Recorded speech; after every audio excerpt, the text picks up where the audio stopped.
Bismillahirrahmanirrahim. Masuk bab selanjutnya, Sirrul Asrar di video kedua.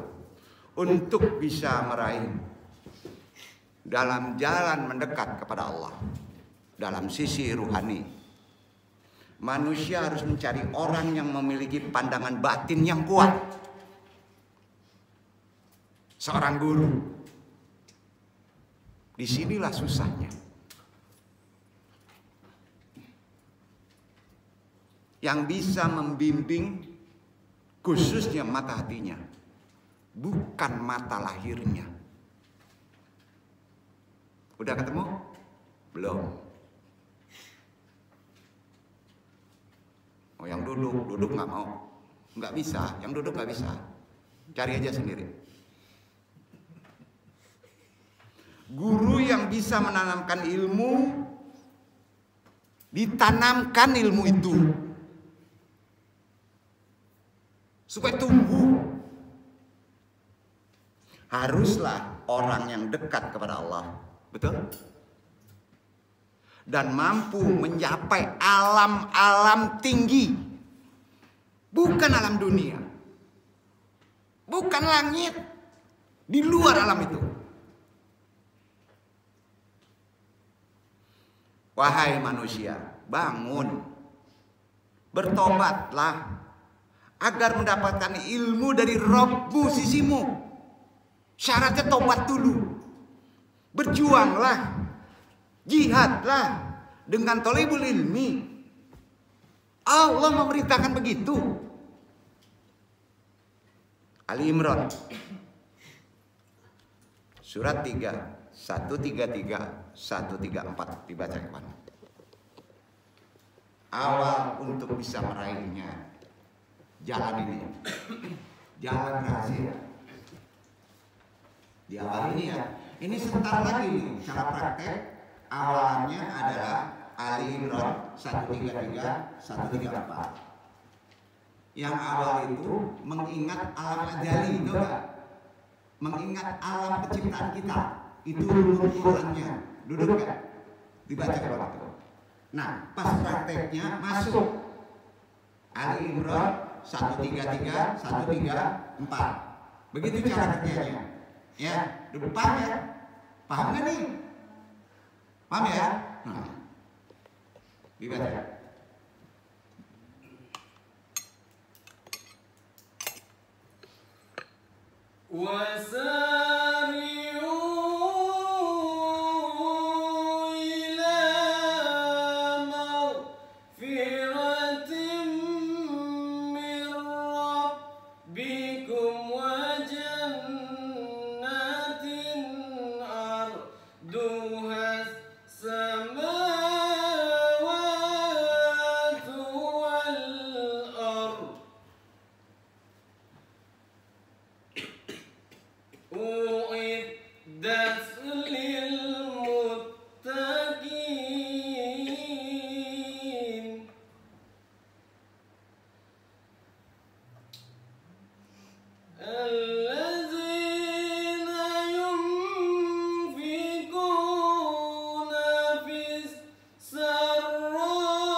Dan bersegeralah kamu kepada ampunan dari Rabb-Mu dan kepada surga yang luasnya seluas langit dan bumi yang disediakan untuk orang-orang yang bertakwa, yaitu orang-orang yang menafkahkan hartanya baik di waktu lapang maupun sempit, dan orang-orang yang menahan amarahnya dan memaafkan kesalahan orang.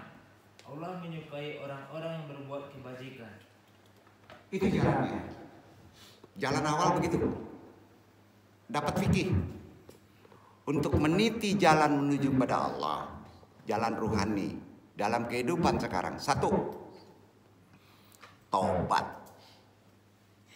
Bergerak. Taubat itu diamalkan maksudnya. Makomat taubat awal. Sudah itu?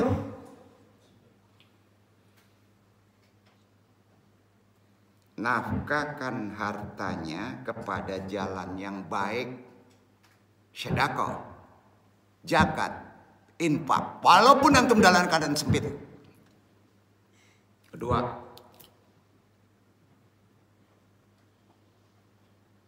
Allah meminta jalan itu. Ketiga, tahan amarah. Tahan amarah. Keempat, maafkan kesalahan orang lain walaupun antum dijolimi. Sampai syarat menjadi kafilah ruhani bagi andung di sini tanpa empat tadi, no. Setuju? Itu baiyahnya. Kalau ingin menjadi kafilah ruhani, mengikuti jalan yang sudah ditentukan melalui jalan yang benar, ikuti aturan yang empat tadi. Pertama apa? Taubat, ada amalan. Kedua, jangan lupa zakat, infak. Di sini diamalin terus kan tuh. Ketiga, tahan amarah. Keempat, maafkan siapapun juga, walaupun antum dijolimi. Aduh, jadi kafilah rohani berat ya. Kafilah sataria sih enteng bro. Kafilah ini berat gak nih? Jujurlah, sanggup. Kalau sanggup belum terima. Ya kayak gitu ngaji lah. Iya kan? Setidaknya kalau antum berat, silakan antum catat silabusnya aja, ilmunya. Syukur-syukur Allah memudahkan memberi jalan tadi. Kalau siap berjanji silakan dibayar jadi 4 jalan itu. Lanjut dulu. Pilihlah jalan, bergabunglah dengan kafilah ruhani. Sudah banyak orang berjalan di depan kita, masih keteter antum di belakang. Menempuh jalan kembali kepada Allah bukan nanti waktu mati, sekarang. Sebentar lagi jalan itu ditutup. Demi Allah ditutup. Dajjal turun ditutup. Ayo. Dan tak akan dapati seorang pun teman perjalanan yang menujukinya. Ayo. Mumpung masih ada, dibuka jalan itu. Khalifah ruhani dengan syarat 4 tadi tiketnya. Nakut-nakutin, nggak mau tahu daripada keteter.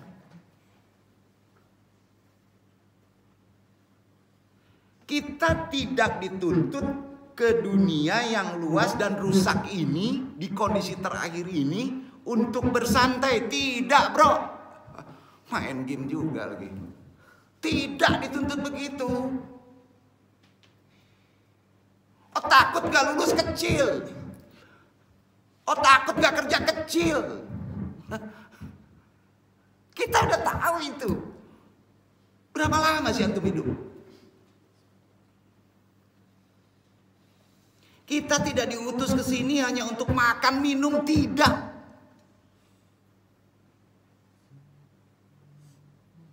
Buang hajat, tidak. Tidak itu aja. Kita ada yang lebih sempurna dituntut sama Allah. Nabi kita Muhammad SAW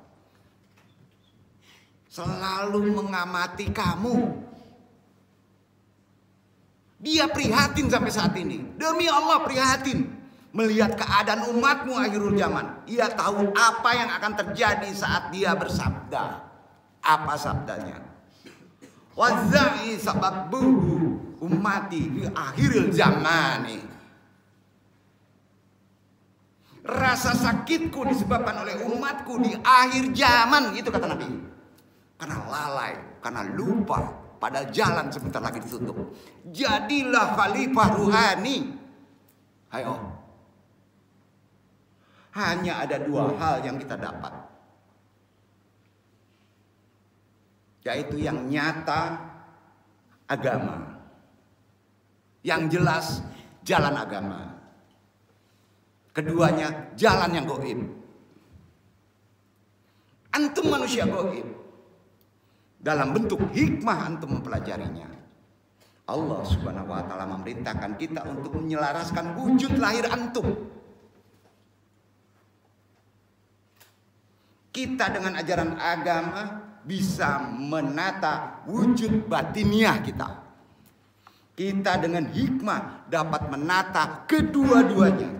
Jika yang lahir dan yang batin telah nyatu, antum pelajari, antum ikuti. Jadi khalifah ruhani ada guru. Jika antara agama dan hikmah telah berpadu, maka kita sudah sampai tingkatan hakikat. Antum sudah duduk di tingkatan hakikat. Bukan mengenal Allah saja. Makrifatullah, banyak orang mengkaji hanya teori, tapi tidak tahu amalannya. Harus duduk sampai sini. Perjalanan itu seperti pohon kebenaran yang menumbuhkan daun, lalu kuncup, kemudian bunga yang akhirnya menjadi buah.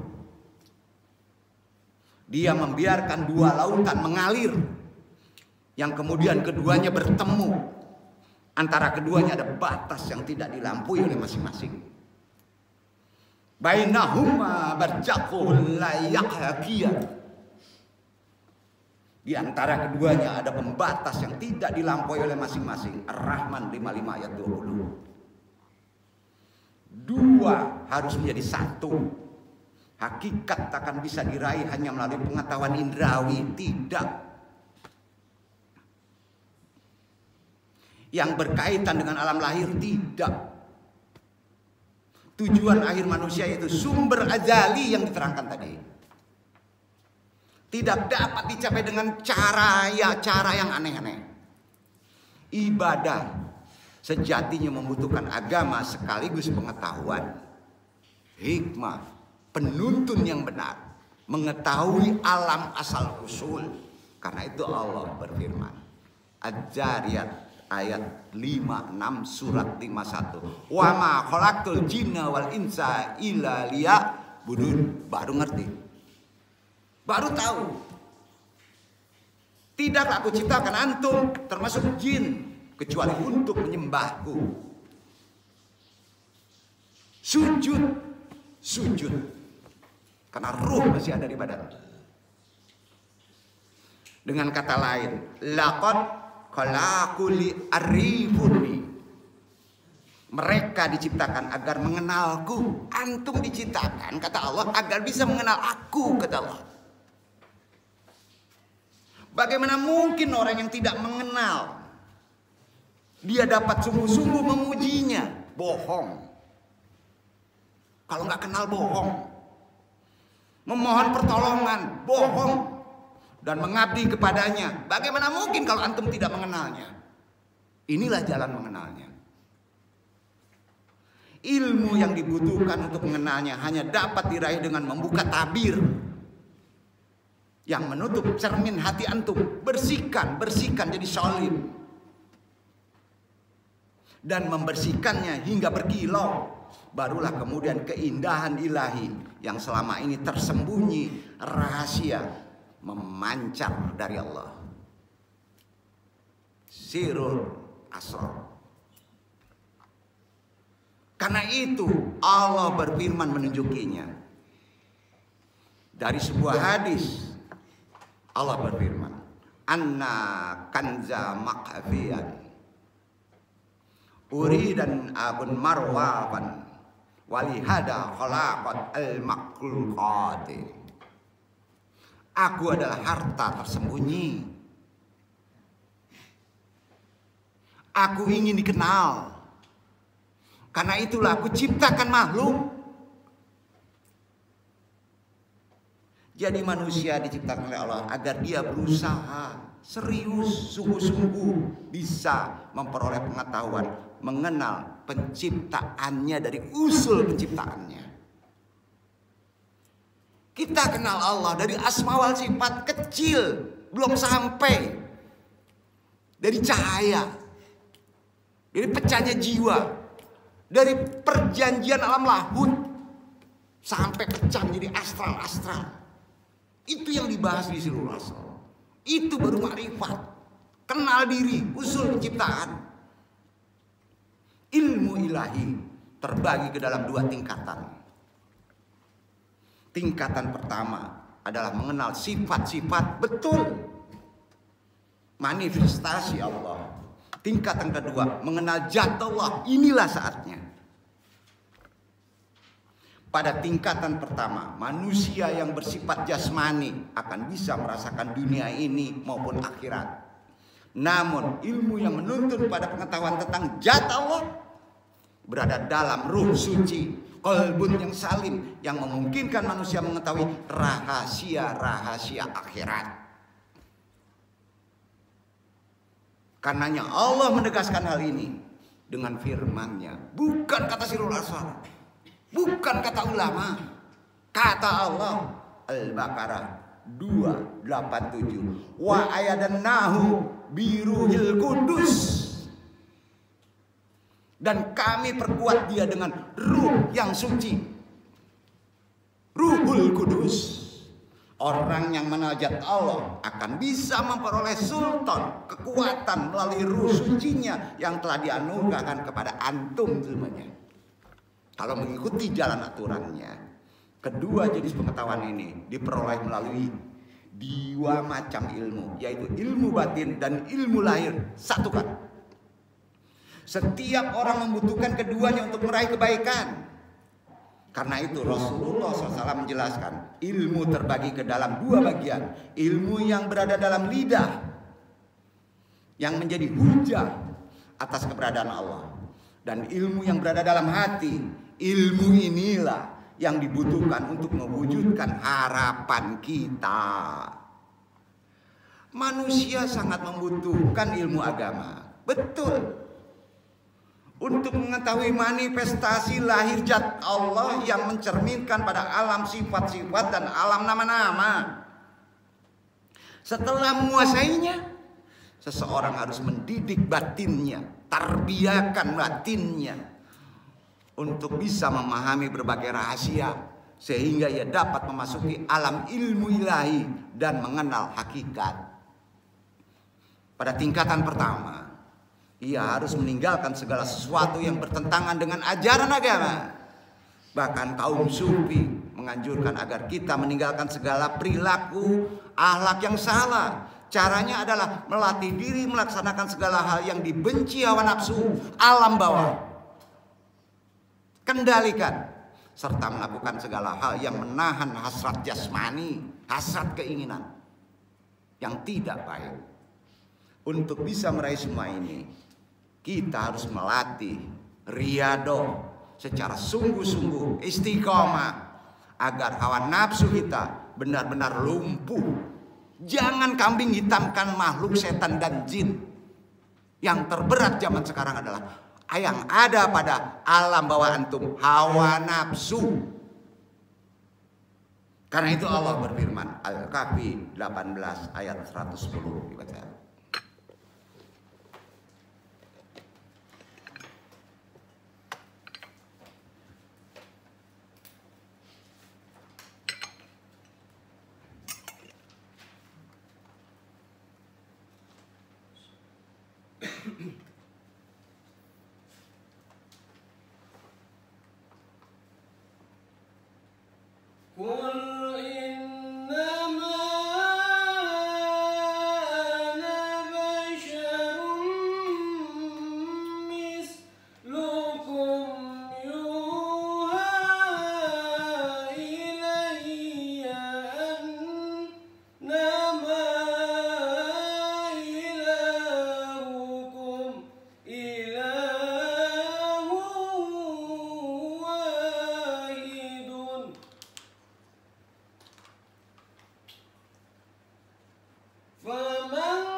Katakanlah, sesungguhnya aku ini hanya seorang manusia seperti kamu yang diwahyukan kepadaku, bahwa sesungguhnya Tuhan kamu itu adalah Tuhan yang esa.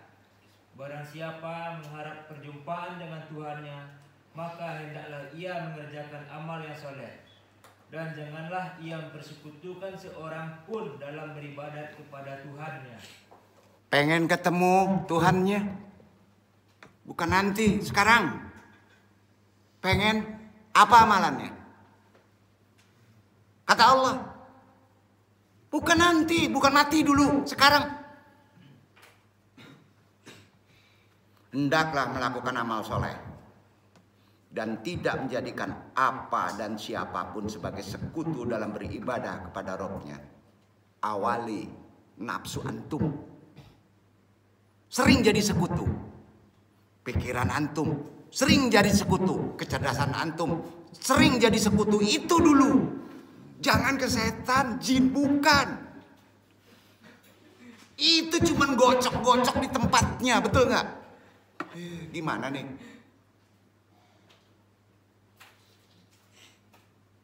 Insya Allah ruh antum menjadi suci. Ruhul Kudus. Hanya itu amalannya. Hakikat itu telah ditanamkan pada inti hati sebagai amanah Allah yang diserahkan kepadamu untuk kau jaga. Ruh Kudus. Dengan amalan Quran tadi. Hakikat ini akan mewujud melalui pertobatan, upaya sungguh-sungguh mempelajari ilmu agama. Keindahannya akan memancar ke permukaan ketika seseorang selalu mengingat Allah. Keluar dia. Dan selalu membaca kalimat penyaksian. La ilaha illallah. La ilaha illallah. La ilaha illallah. Masa la ilaha illallah hanya untuk dunia? Salah besar. Untuk karisma. Untuk cahaya. Pada mulanya ia membaca kalimat tauhid dengan lidahnya, lalu hatinya menjadi hidup. Akhirnya secara sir ruhnya menjadi suci. Ayo. Kaum sufi menyebutnya tahapan rohani dengan tifil bayi. Tifil bayi. Karena bayi dilahirkan dalam hati, lalu diasuh, dibesarkan di sana. Hati layaknya seorang ibu melahirkan, menyusui, mengasuh anaknya. Ketika anak dunia diajari ilmu duniawi, anak hati diajari ilmu ruhani. Sebagaimana seorang anak kecil suci dari dosa, anak hati pun suci dari kealpaan. Sifat keras kepala, keraguan, kesucian seorang anak seringkali tampak melalui keindahan fisik. Sedangkan kesucian anak hati tampak dalam bentuk malaikat. yang mewujud di dalam mimpi. Manusia boleh mengharapkan surga sebagai balasan atas amal solehnya. Namun karunia surga ini hanya akan mewujud melalui upaya anak hati.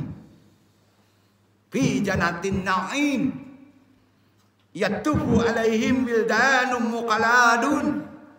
Berada dalam surga kenikmatan, mereka dikelilingi anak-anak muda yang tetap muda. Al-Waqiah surat 56, 12 dan 17. Wa yatufu alaihim killamanul lahum amanahum lalumun maknun. Berkeliling di sekitar mereka anak-anak muda untuk melayani mereka, seakan-akan mereka itu mutiara yang tersimpan. At-Tur 53 ayat 24. Itulah anak-anak hati yang didambakan kaum sufi yang berjalan menuju kepada Allah. Mereka disebut anak-anak karena keindahan kesucian mereka yang terpantul pada alam lahiriah dalam wujud manusia.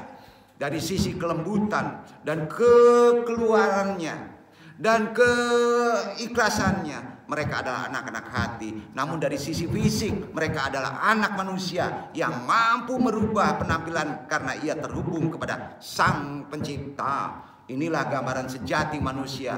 Baginya tak ada materi, dan dirinya pun bukan materi. Tak ada tabir ataupun sekat antara wujud dirinya dan zat Allah. Karena itu Rasulullah SAW menjelaskan keadaan ini dalam sabdanya sahih.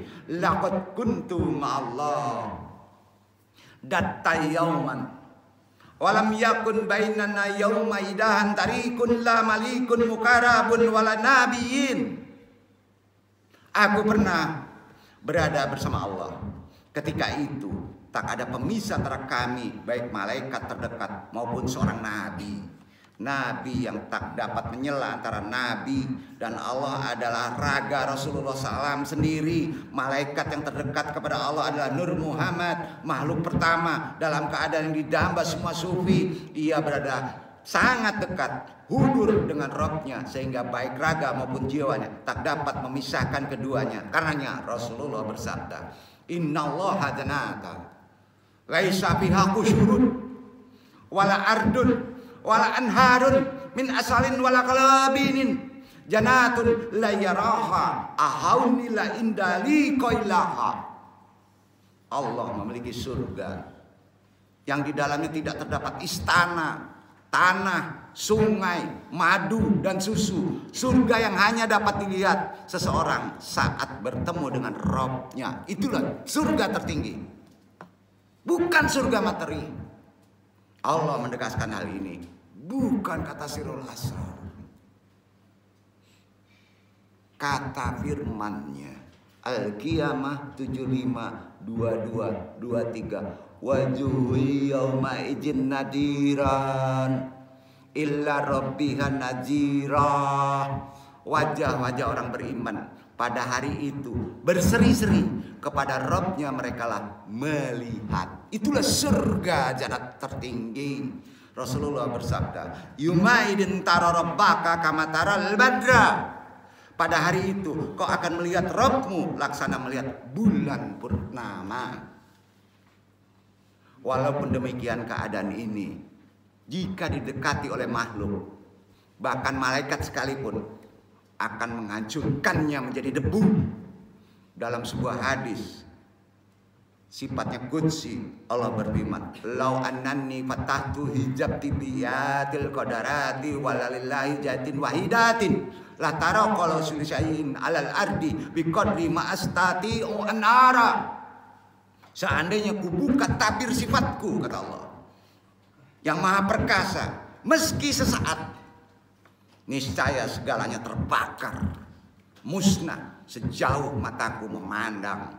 Malaikat Jibril yang menemani Nabi Muhammad SAW dalam mi'rajnya ke langit ke-7 mengatakan bahwa seandainya ia maju selangkah di tempat saat itu, niscaya ia akan hangus terbakar. Hanya antum yang rohnya suci yang bisa sampai ke sana. Itulah jannatul tertinggi. Bersambung ke bab 2, bab 3 selanjutnya masuk ke amalan di bab awal. Mudah-mudahan ada back untuk kita bisa mengikuti amalan khalifah ruhani. Banyak maaf, agak tegas karena di sini penuh adab. Andung tidak ingin main-main dalam kaji ini. Paidu andung, wassalamualaikum warahmatullahi wabarakatuh.